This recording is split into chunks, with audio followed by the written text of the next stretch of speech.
ओम शांति। आज है 1 नवंबर 2024। आज गोवर्धन पूजा है। यह यादगार है सहयोग की शक्ति का। कैसे हम अपनी एक एक अंगुली से पवित्रता के बल से उस कलयुगी रूपी गोवर्धन पर्वत को उठा रहे हैं। कैसे बाबा के बच्चे आत्मिक बल से, अंदर के योग बल से इस संसार के अंधकार को मिटा रही हैं। बाबा की याद, बाबा का साथ आत्मा को बल प्रदान करता है। आत्मा की सोई हुई शक्तियों को जागृत करता है, अंदर के गुणों को उजागर करता है, आत्मा को संपन्न बनाता है, संपूर्ण बनाता है। पवित्रता के सागर के सानिध्य से आत्मा स्वयं भी पवित्र बन जाती है और अपने साथ से, अपनी याद के बल से प्रकृति और पुरुष को भी पावन बना देती है। ईश्वर याद की क्या करामात है, क्या जादू है।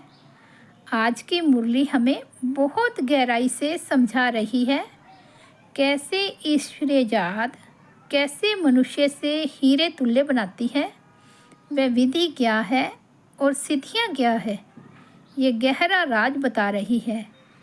तो सुनते हैं बाबा के मधुर महावाक्य। बाबा के अनमोल महावाक्य हैं। बाबा बोले, मीठे बच्चे, इस समय निराकार बाप साकार में आकर तुम्हारा श्रृंगार करते हैं, अकेला नहीं। आज का प्रश्न है, तुम बच्चे याद की यात्रा में क्यों बैठते हो? उत्तर है, क्योंकि तुम जानते हो इस याद से ही हमें बहुत बड़ी आयु मिलती है। हम निरोगी बनते हैं। याद करने से हमारे पाप कटते हैं। हम सच्चा सोना बन जाते हैं। आत्मा से रजो तमो की खाद निकल जाती है, वह कंचन बन जाती है। याद से ही तुम पावन दुनिया के मालिक बन जाएंगे।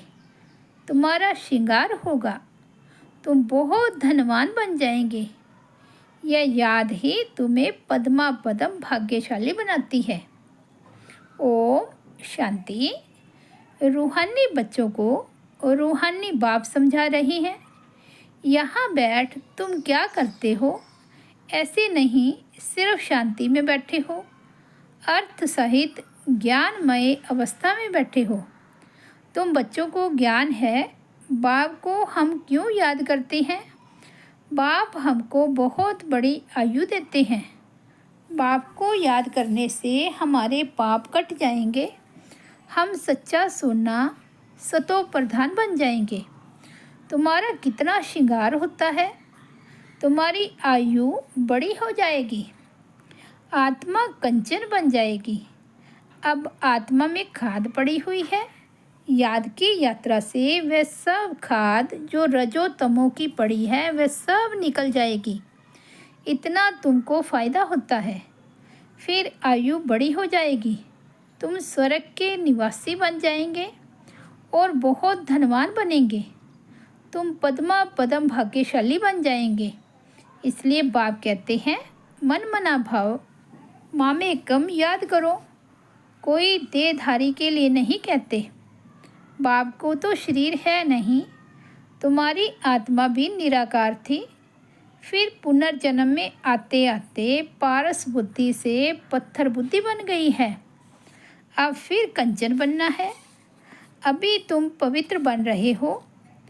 पानी के स्नान तो जन्म जन्मांतर किए, समझा हम इससे पावन बनेंगे। परंतु पावन बनने बदले और ही पतित बन नुकसान में पड़े हो, क्योंकि यह है ही झूठी माया। झूठ बोलने के संस्कार है सबके। बाप कहते हैं, मैं तुमको पावन बनाकर जाता हूँ, फिर तुमको पतित कौन बनाता? अभी तुम फील करते हो ना, कितना गंगा स्नान करते आए, परंतु पावन तो बने नहीं। पावन बनकर तो पावन दुनिया में जाना पड़े। शांति धाम और सुख धाम है पावन धाम। यह तो है ही रावण की दुनिया, इसको दुख धाम कहा जाता है। यह तो सहज समझने की बात है ना, इसमें कोई मुश्किलात ही नहीं, न किसको सुनाने में मुश्किलात है। जब कोई मिले तो सिर्फ यह बोलो, अपने को आत्मा समझ बेहद के बाप को याद करो। आत्माओं का बाप है परम पिता परमात्मा शिव।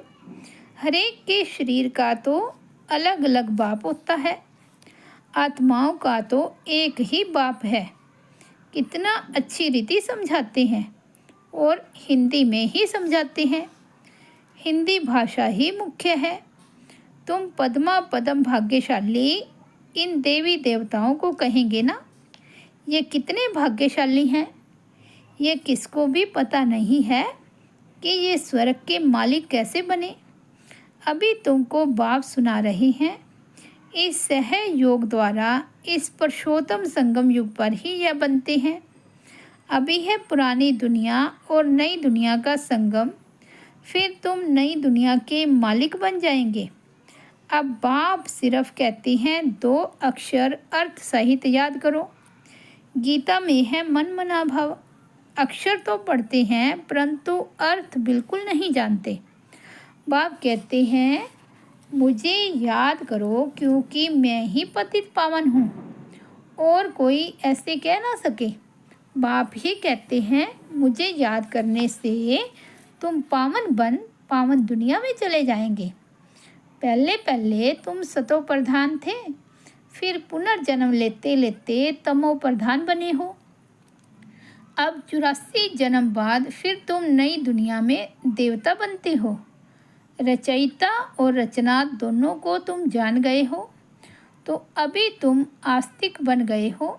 आगे जन्म जन्मांतर तुम नास्तिक थे। यह बात जो बाप सुनाते हैं और कोई जानते ही नहीं। कहाँ भी जाओ कोई भी तुमको यह बातें नहीं सुनाएंगे। अभी दोनों ही बाप तुम्हारा श्रृंगार कर रहे हैं। पहले तो बाप अकेले था, शरीर बिगड़ था, ऊपर बैठ तुम्हारा श्रृंगार कर ना सके। कहते हैं ना बात 12, 1 और 2 मिलकर 12 होते हैं। बाकी प्रेरणा व शक्ति आदि की बात नहीं, ऊपर से प्रेरणा द्वारा मिल ना सके। निराकार जब साकार शरीर का आधार लेते हैं तब तुम्हारा श्रृंगार करते हैं। समझते भी हैं बाबा हमको सुखधाम में ले जाते हैं। ड्रामा के प्लान अनुसार बाबा बंधाईमान है, उनको ड्यूटी मिली हुई है। हर 5000 वर्ष बाद आते हैं तुम बच्चों के लिए। इस योग बल से तुम कितने कंचन बनते हो। आत्मा और काया दोनों कंचन बनती है, फिर छीछी बनते हो। अभी तुम साक्षात्कार करते हो। इस पुरुषार्थ से हम ऐसा श्रृंगारा हुआ बनेंगे। वहाँ क्रिमिनल आई होती नहीं, तो भी अंग सब ढके हुए होते हैं। यहाँ तो देखो छीछी बातें रावण राज्य में सीखते हैं। इन लक्ष्मी नारायण को देखो, ड्रेस आदि कितनी अच्छी है। यहाँ सब है देह अभिमानी, उन्हों को देह अभिमानी नहीं कहेंगे, उन्हों की नेचुरल ब्यूटी है। बाप तुमको ऐसा नेचुरल ब्यूटीफुल बनाते हैं। आजकल तो सच्चा जेवर कोई पहन भी नहीं सकता। कोई पहने तो उनको ही लूट जाए। वहाँ तो ऐसी कोई बात नहीं। ऐसा बाप तुमको मिला है, इन बगैर तो तुम बन ना सको। बहुत कहती हैं हम तो डायरेक्ट शिव बाबा से लेते हैं, परंतु वे देंगे ही कैसे। भल कोशिश करके देखो, डायरेक्ट मांगो, देखो मिलता है।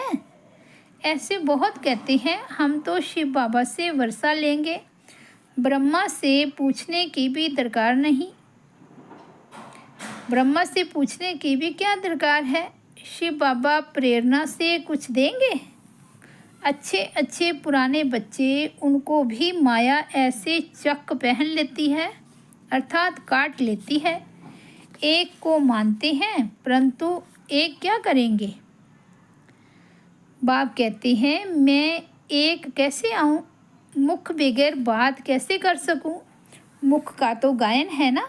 गौ मुख से अमृत लेने के लिए कितना धक्का खाती हैं, फिर श्रीनाथ द्वारे जाकर दर्शन करते हैं, परंतु उनका दर्शन करने से क्या होगा? उनको कहा जाता है बुत पूजा।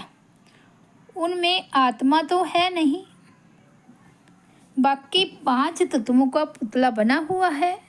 तो गोआ माया को याद करना हो गया।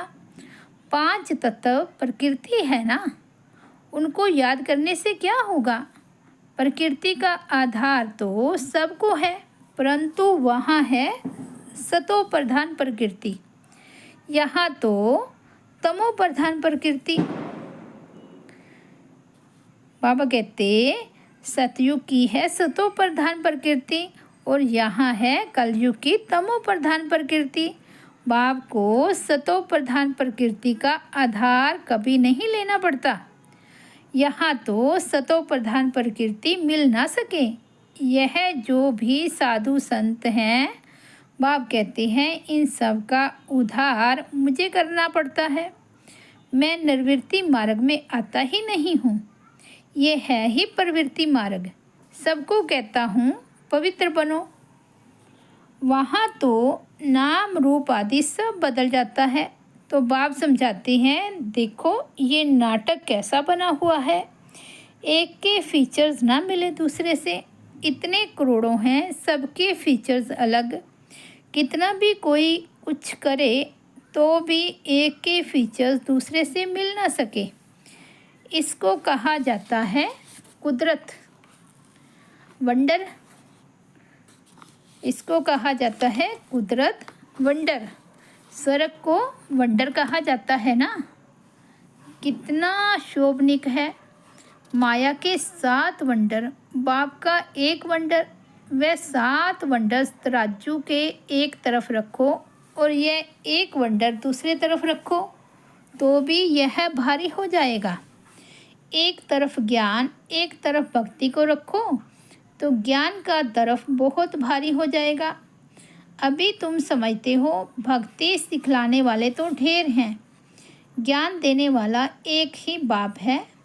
तो बाप बैठ बच्चों को पढ़ाते हैं, श्रृंगार करते हैं। बाप कहते हैं पवित्र बनो, तो कहते नहीं हम तो छीछी बनेंगे। गरुड़ पुराण में भी विषय व तरनी नदी दिखाते हैं ना। बिच्छू, टिंडन, सर्प आदि सब एक दो को काटते रहते हैं। बाप कहते हैं तुम कितने निधन के बन जाते हो। तुम बच्चों को ही बाप समझाते हैं। बाहर में कोई को ऐसा सीधा कहो तो बिगड़ जाए, बड़ा युक्ति से समझाना होता है। कई बच्चों में बातचीत करने का भी अकल नहीं रहता।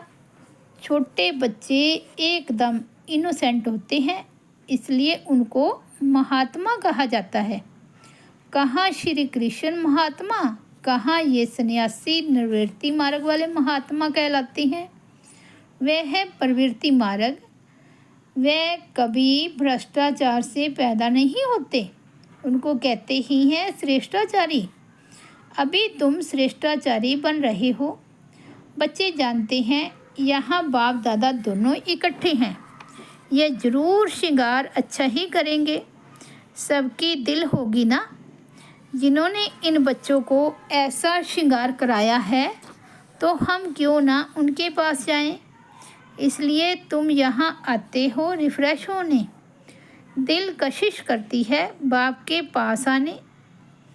जिनको पूरा निश्चय होता है वह तो कहेंगे चाहे मारो चाहे कुछ भी करो, हम कभी साथ नहीं छोड़ेंगे। कोई तो बिगैर कारण भी छोड़ देते हैं। यह भी ड्रामा का खेल बना हुआ है। फारगति व डिवोर्स दे देते हैं। बाप जानते हैं ये रावण के वंश के हैं। कलब कलब ऐसा होता है। कोई फिर आ जाते हैं। बाबा समझाते हैं हाथ छोड़ने से पद कम हो जाता है। सन्मुख आते हैं, प्रतिज्ञा करते हैं, हम ऐसे भाव को कभी नहीं छोड़ेंगे। परंतु माया रावण भी कम नहीं है, झट अपनी तरफ खींच लेती है। फिर सन्मुख आते हैं तो उनको समझाया जाता है। बाप लाठी थोड़े ही लगाएंगे, बाप तो फिर भी प्यार से ही समझाएंगे। तुमको मायाग्रह खा जाता, अच्छा हुआ जो बचकर आ गए। घायल होंगे तो पद कम हो जाएगा। जो सदैव एक रस ही रहेंगे वह कभी हटेंगे नहीं, कभी हाथ नहीं छोड़ेंगे। यहाँ से बाप को छोड़ मरकर माया रावण के बनते हैं तो उनको माया और ही जोर से खाएगी। बाप कहते हैं तुमको कितना श्रृंगार करते हैं। समझाया जाता है अच्छे होकर चलो, किसको दुख नहीं दो। ब्लड से भी लिख कर देते हैं, फिर वैसे के वैसे बन जाते हैं। माया बड़ी ज़बरदस्त है, कान नाक से पकड़कर बहुत तड़फाती है। अब तुमको ज्ञान का तीसरा नेत्र देते हैं तो क्रिमिनल दृष्टि कभी नहीं जानी चाहिए। विश्व का मालिक बनना है तो कुछ मेहनत करनी पड़े। अब तुम्हारी आत्मा और शरीर दोनों तमोप्रधान है, खाद पड़ गई है। इस खाद को भस्म करने के लिए बाप कहते हैं मुझे याद करो। तुम बाप को याद नहीं कर सकते हो, लज्जा नहीं आती? याद नहीं करेंगे तो माया के भूत तुमको हप कर लेंगे। तुम कितने छीछी बन गए हो। रावण राज्य में एक भी ऐसा नहीं जो विकार से पैदा न हो। वहाँ इस विकार का नाम नहीं, रावण ही नहीं। रावण राज्य होता ही है द्वापर से। पावन बनाने वाला एक ही बाप है। बाप कहते हैं बच्चे यह एक जन्म ही पवित्र बनना है, फिर तो विकार की बात ही नहीं होती। वह है ही निर्विकारी दुनिया। तुम जानते हो यह पवित्र देवी देवता थे, फिर 84 जन्म लेते लेते नीचे आए हैं। अब हैं पतित, तब पुकारते हैं शिव बाबा हमको इस पतित दुनिया से छुड़ाओ। अभी जब बाप आए हैं तब तुमको समझ पड़ी है कि ये पतित काम है। आगे नहीं समझते थे क्योंकि तुम रावण राज्य में थे। अब बाप कहते हैं सुख धाम चलना है तो छीछी बनना छोड़ो। आधा कल्प तुम छीछी बने हो, सिर पर पापों का बहुत बोझा है और तुमने गाली भी बहुत खाई है। बाबा कहते आधा कल्प तुम छीछी बने हो, सिर पर पापों का बोझा बहुत है और तुमने गाली भी बहुत दी है। बाप को गाली देने से बहुत पाप चढ़ जाते हैं। यह भी ड्रामा में पार्ट है। तुम्हारी आत्मा को भी 84 का पार्ट मिला हुआ है, वह बजाना ही है। हरेक को अपना पार्ट बजाना है। फिर तुम रोते क्यों हो? सतयुग में कोई रोता नहीं। फिर ज्ञान की दशा पूरी होती है तो वही रोना पीटना शुरू हो जाता है। मोह जीत की कथा भी तुमने सुनी है। यह तो एक झूठा दृष्टांत बनाया है। सतयुग में कोई भी अकाले मृत्यु होती नहीं। मोह जीत बनाने वाला तो एक ही बाप है। परमपिता परमात्मा के तुम वारिस बनते हो, जो तुमको विश्व का मालिक बनाते हैं। अपने से पूछो हम आत्माएं उनके वारिस हैं? बाकी जिस्मानी पढ़ाई में क्या रखा है? आजकल तो पतित मनुष्यों की शक्ल भी नहीं देखनी चाहिए, न बच्चों को दिखानी चाहिए। बुद्धि में हमेशा समझो हम संगम युग पर हैं। एक बाप को ही याद करते हैं और सबको देखते हुए नहीं देखते हैं। हम नई दुनिया को ही देखते हैं। हम देवता बनते हैं, उस नए संबंधों को ही देखते हैं, पुराने संबंध को देखते हुए नहीं देखते हैं। ये सब भस्म होने वाला है। हम अकेले आए थे, फिर अकेले ही जाते हैं। बाप एक ही बार आते हैं साथ ले जाने। इनको शिव बाबा की बारात कहा जाता है। शिव बाबा के बच्चे सब हैं। बाप विश्व की बादशाही देते हैं, मनुष्य से देवता बनाते हैं। आगे विष उगलते थे, अब अमृत उगलते हैं। अच्छा, मीठे मीठे सिकिलते बच्चों प्रति माता पिता बाप दादा का याद प्यार और गुड मॉर्निंग। रूहानी बाप की रूहानी बच्चों को नमस्ते। हम रूहानी बच्चों की रूहानी बाप दादा को याद प्यार गुड मॉर्निंग और नमस्ते। धारणा के लिए मुख्य सार है, फर्स्ट पॉइंट है, स्वयं को संगम युग निवासी समझ चलना है। पुराने संबंधों को देखते हुए भी नहीं देखना है। बुद्धि में रहे हम अकेले आए थे, अकेले जाना है। सेकंड पॉइंट है, आत्मा और शरीर दोनों को कंचन बनाने के लिए ज्ञान के तीसरे नेत्र से देखने का अभ्यास करना है। क्रिमिनल दृष्टि खत्म करनी है। ज्ञान और योग से अपना श्रृंगार करना है। आज का सतगुरु बाबा का वरदान है, मनमना भव हो, अलौकिक विधि से मनोरंजन मनाने वाले बाप समान भव। मनमना भव हो, अलौकिक विधि से मनोरंजन मनाने वाले बाप समान भव। संगम युग पर यादगार मनाना अर्थात बाप समान बनना, यह संगम युग के सुहेज हैं। खूब मनाओ, लेकिन बाप से मिलन मनाते हुए मनाओ। सिर्फ मनोरंजन के रूप में नहीं, लेकिन मनमना भव हो, मनोरंजन मनाओ। अलौकिक विधि से अलौकिकता का मनोरंजन अविनाशी हो जाता है। संगम युगी दीपमाला की विधि पुराना खाता खत्म करना है। हर संकल्प, हर घड़ी नया अर्थात अलौकिक हो। पुराने संकल्प, संस्कार, स्वभाव, चाल चलन ये रावण का कर्जा है। इसे एक दृढ़ संकल्प से समाप्त करो। आज का स्लोगन है, बातों को देखने की बजाय स्वयं को और बाप को देखो। बातों को देखने की बजाय स्वयं को और बाप को देखो। ओम शांति। तो ये थे 1 नवंबर 2024 के बाबा के अनमोल महावाक्य। मुरली की हेडलाइन है, मीठे बच्चे, इस समय निराकार बाप साकार में आकर तुम्हारा श्रृंगार करते हैं, अकेला नहीं। ओम शांति।